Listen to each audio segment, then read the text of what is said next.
Have you ever wondered about the complexities of the Israel-Hamas war?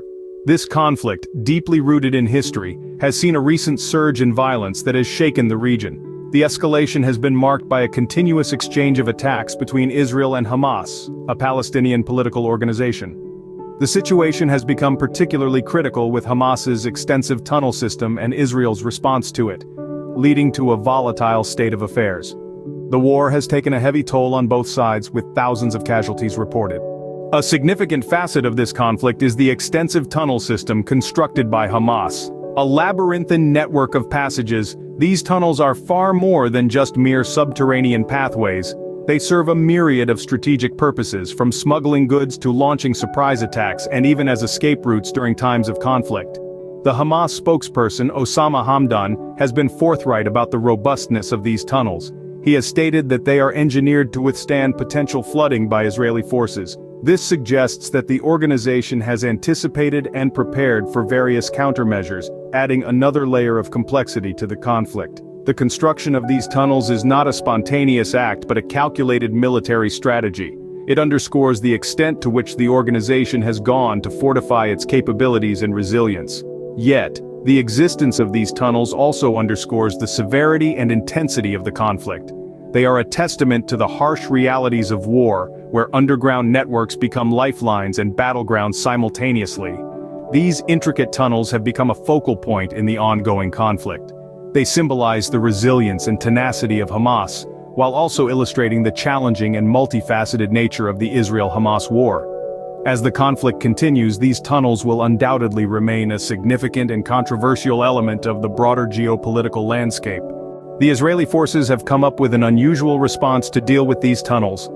In a bid to incapacitate the Hamas tunnel network, they have begun testing a method that's as innovative as it is simple: flooding the tunnels with seawater. This distinct approach is currently being assessed on a limited scale to gauge its effectiveness in degrading the vast underground network.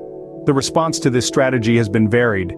Some see it as a creative solution to a complex problem. Others, however, are skeptical, questioning not only its feasibility but also the potential environmental implications. Osama Hamdan, a spokesperson for Hamas, has publicly stated that the group constructed its tunnels to withstand potential flooding. If this is true, it might mean that Israel's new strategy could face significant hurdles. Meanwhile, the international community waits and watches. Will this be the game changer in the ongoing conflict, or will it simply add another layer of complexity to an already intricate situation? On the other side, Benny Gantz, a key member of Israel's war cabinet and a potential future prime minister, remains committed to the fight against Hamas. He emphasizes the need for collaboration and cooperation, likely recognizing that this war is not just about military might, but also strategic thinking and diplomacy. This strategic move by Israel is seen as a significant development in the war. It represents a shift in tactics, a new approach in the face of a persistent and evolving threat. As the situation unfolds, the effectiveness of this strategy will undoubtedly shape the course of this conflict. Adding to the complexity of the situation, hostages are believed to be held by Hamas in Gaza. This has added another layer of tension to an already fraught conflict. President Joe Biden has stepped into the fray, making it a point to travel to Israel and Jordan in a show of solidarity. His visit, though brief, was not without its share of discussions. In his meetings with Israeli officials, the topic of the hostages was a prominent point of conversation. But the discussions were not confined to Israel alone. Biden also held meetings with Palestinian Authority President Mahmoud Abbas, Jordan's King Abdullah, and Egyptian President Abdel Fattah el-Sisi. The focus of these discussions was the humanitarian needs of Gaza's civilians, a concern that has grown amidst the escalating conflict. While the situation remains volatile, there are glimmers of hope. Turkish President Erdogan's chief foreign policy and security advisor has defended Turkey's decision to engage with Hamas, stating that their aim is to bring about peace.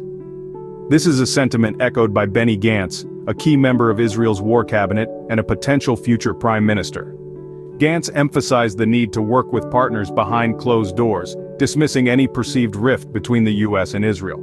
The Iran-backed Houthi rebels in Yemen have also added fuel to the fire by claiming responsibility for an attack on a container ship heading to Israel. This incident, though concerning, has not deterred international efforts to bring about a resolution. In these tumultuous times, the quest for peace becomes more vital than ever.